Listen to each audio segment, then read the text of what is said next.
We got 418 days until the most important election of our lifetime. Who's counting? I know I am, and I know there's one other person in the room counting, and his name is Ben Wickler, and he's right over there because he's your state party chair, and you should know that he is one of the best state party chairs in the United States. That is a fact, folks. And Ben, before that, was the executive director at MoveOn.org. He knows his stuff. As we say in the business, he's got game. And he's been a great partner. And so while I come to you tonight with sobriety, born out of the fact that, we're at this moral fork in the road with the most dangerous president, I think, in American history, I come to you with unrelenting optimism because, on the darkest nights, you do see the brightest stars emerge. Mitt Romney got more votes in 2012 in Wisconsin than this current president got in 2016. And there were two categories of challenge. There were Obama stay-at-home voters. They tended to be younger and more diverse. And then there were Obama Jill Stein voters. And if we just kept the Obama Jill Stein voters, that would have been enough. I think the margin was roughly 22,000 and change. If we had just kept the Obama stay-at-home, if they had voted, we would have won Wisconsin as well. I could tell the same story, by the way, in Michigan, where the margin was actually under 11,000. The most important thing we had to do when I began this job is we had to reorient our mission. Our mission is to elect Democrats from the school board to the Oval Office and to do so everywhere. And we have to organize everywhere in order to do that. You have to organize everywhere and every year because we stopped doing that. When politics becomes transactional and you become a party whose mission is to elect the president every fourth year, you end up with a 10-month innovation cycle every fourth year. And so our technology infrastructure frayed. Our organizing infrastructure was virtually non-existent. And meanwhile, the other side, post-2012, they studied what we did and they beat us at our own game. So this was tragic because it was so preventable. And the question presented should never be, how did you lose the presidential? The question should be, how did you lose elections at scale up and down the ballot over a series of years? Our goal was to make sure that we put in place measures that would enhance participation. We had to rebuild our infrastructure. Our technology infrastructure was antiquated. That's the most polite word I can use to describe it. Today's technology infrastructure is night and day different. Just to give you an example of what has been done under Ben's leadership in Wisconsin, in 2019, they've knocked on 200,000 doors in the state of Wisconsin. 4 years ago, I am prepared to argue it was probably closer to zero because we had the old model. Every fourth year we engage. That's not the way it is anymore. We want people talking to voters now. And I met with the Org Corps kids when I was out in Milwaukee, and I asked them, what are you learning? And they said, some voters are confused. They're used to us coming a week before the election. They were wondering if there was an election next week. And I said, this is culture change. And you know what we did? And this is part of Ben's philosophy. Good leaders are good listeners. We're not going asking them to vote for someone right now. We're going to say, what is on your mind? What should we be fighting for? We have an initiative called the DNC War Room. And so we have a communications person that we've funded that is actually with the Wisconsin Democratic Party. The purpose of the War Room is to localize the impact of this president. This president is a walking, lying machine. And so the purpose of this War Room, and it's a joint venture of our party partners, us, our research team, our comms team, we go into states, and we did an event 6 weeks ago or so with dairy farmers. It was about a week or so after Trump had come here. And he said when he was here, and I quote, farmers are over the hump. That's what he said. Well, folks, as you well know, farmers are over the barrel. Wisconsin is the farm bankruptcy capital of the United States. There were 2,700 farm bankruptcies in 2018. A third of them were in Wisconsin. And this president had the audacity to come here and tell everyone that things are fine. And so what we do at the War Room is we hold public events. We amplify what the reality is. And we start out with the promise of Trump. In this case, farmers are over the hump. And then through the lens of real farmers here. You know, I'm the 5th generation dairy farmer, and there isn't going to be a 6th generation. By the way, we don't simply have a farm crisis here. We have an emerging suicide crisis in Wisconsin and elsewhere. And to have the audacity to say everything's okay. And by the way, you know why? I mean, farmers had headwinds. Dairy farmers especially had some real economic headwinds. But what the straw that broke the camel's back was tariffs. I mean, that's abundantly clear. That's what the War Room does. It's about localizing the impact of Trump. And every story is told through the lens of real Wisconsinites, people in Ohio and elsewhere. And that's a big part of, I think, telling the story. And boy, there's a pack of lies a mile long. And people are getting it. That's why he's underwater. Because the difference between now and 4 years ago is he now has a record. What has been so obvious to me and so apparent now to so many voters is he's chronically ineffective. Everything he touches, he makes worse. He's made things worse for farmers.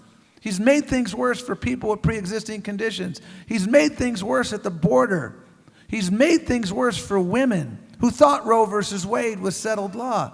He's made things worse for immigrants, putting kids in cages. Every Democrat on the stage last night wants to make sure that everyone in this country has access to quality, affordable health care. And thanks to Barack Obama, we're 85, 90% of the way up the mountaintop. Now, we have undeniable differences of opinion on how to get from where we are to the mountaintop, but we have no disagreement about the imperative of getting to the mountaintop. We have no disagreement about the fact that if you have a pre-existing condition, you should keep your coverage, like Tony Evers, for instance, a cancer survivor. There's no disagreement about the fact that the pharmaceutical industry is screwing people. And we should bring down the cost of insulin. And we won at scale in 2018 and 2017 because healthcare was indeed on the ballot. And this president has made crystal clear that they don't have a plan. They have a plan. It's to screw people and eliminate your access to healthcare. And it's working. Because did you see the data this week? You know, the ranks of the uninsured went up. And you don't need to be a health economist to figure that one out. The sabotage has had impact. And that's unconscionable. And so when I went to the networks, I said to them, we want our debates to be about issues. I don't give a damn about hand size. I want to talk about health care. I want to talk about climate change. I want to talk about the existential threats, income inequality, things of that nature. We've received requests from somewhere between 40 and 50 organizations to have debates focused exclusively on their issue of concern. And what they all have in common is that these issues are compelling. The mothers of the movement. What do you say to a mom who buried her son after gun violence? We have a gun violence epidemic right now. When you say, the Aurora shooting, you got to say, well, Aurora, Illinois or Aurora, Colorado? And I actually think the most interesting trend that is also the most underreported trend is what's happening on the Republican side. The party of Lincoln has died. It's dead and buried, replaced by the party of Trump. The party of Trump is an exceedingly extreme party. Background checks are supported by like 90% of the American people. They won't do it. Help for Dreamers, supported by overwhelming, I think it's 80, 90%. They won't do it. The minimum wage has always been a bipartisan issue. They won't do it. And by the way, if you look at every red state that's had a minimum wage referendum on the ballot, and there have been like 8 or 9 of them, they all pass because the people are ahead of the Tea Party. You look at immigration reform, bipartisan support for immigration reform, but they won't do that. I think what's happening now is that the other side is so far to the right. And I was asked last night in the spin room by someone, isn't the party going too far left? And I said, allowing people with pre-existing conditions to keep their health care is not a radical idea. What's radical and wrong is taking away coverage from people with pre-existing conditions.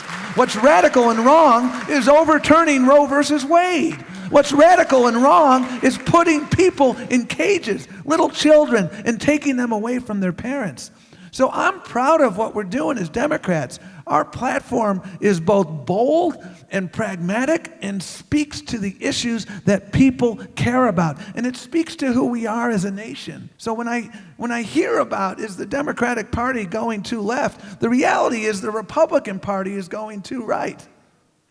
And it's unfortunate. And when I hear this socialism BS, remember the following.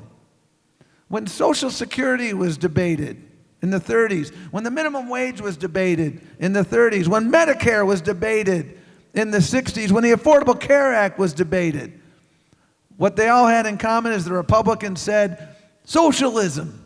A guy named Ronald Reagan in 62, shilling for the AMA, said, Medicare will lead to socialized medicine. Medicare will lead to socialism in America. This is the oldest trick in the book. People understood that in 2016, 2018, and they're going to get that in 2020. I mean, the distraction of 2018 was caravans. Caravans. And the American people saw through that. Because you know why he does that? Because distracting Donald doesn't want you to focus on the real issues. He didn't want you to focus on health care. He wanted you to be distracted. We still see challenges in the state of Wisconsin with African American voters in terms of participation. And I firmly believe that part of the challenge there is your voter ID law. The other side wants to make America great again is really a metaphor for make America white again. And that's just not where we are. And that is why we have to make sure that their linchpin for their success is our people not showing up. And by our people, I'm not just talking about our communities of color. I'm talking about people who care about an America that works for everyone. People who understand that our diversity is our greatest strength. I think Barack Obama will go down as one of the most impactful presidents in American history, period. And inherited the worst economic mess of our lifetime. You know how many presidents tried to do what he did with the Affordable Care Act? I mean, Richard Nixon tried. So Republicans and Democrats tried. Ted Kennedy, healthcare was, in his words, the cause of his lifetime.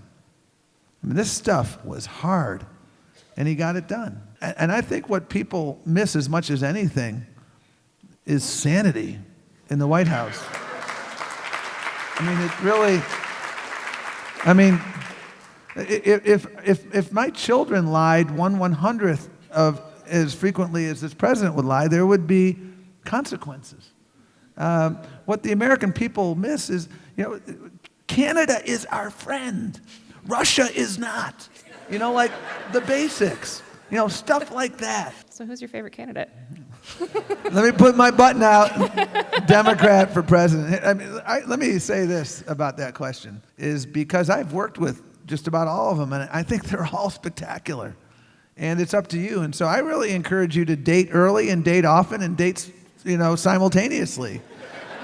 Because I think you will, in all seriousness, I think you will really grow fond of more than one person at the same time. And unlike other contexts in your life where that would be problematic, this is not. But what I would say is truly imperative, in all seriousness, is all but one aren't going to make it to the mountaintop. And if we want to govern, we must first win. Because, folks, we can withstand 4 years of this president. We are a resilient nation. But I'm not sure about 8. I'm really not. And that is why everybody's got to get out there. I said at the outset, we got 418 days till the weekend. I ask you to think of the following, and I mean this quite seriously. Think about the woman or man that you know that's about to lose their health care. Think about all them, because we cannot afford to be distracted between now and 418 days from now. We must be singularly focused. The other side is motivated too. So they're coming out, and we've got to come out too. The state that gets the most articles written about it right now in terms of battlegrounds is the state we are currently sitting in. So this is truly a ground zero, and it may prove to be the ground zero, because you'll be able to tell your kids and grandkids that I was in the front lines of ground zero when we took back our democracy in November of 2020. I really need your help. Ben really needs your help. America really needs your help. And the world is crying out for our help.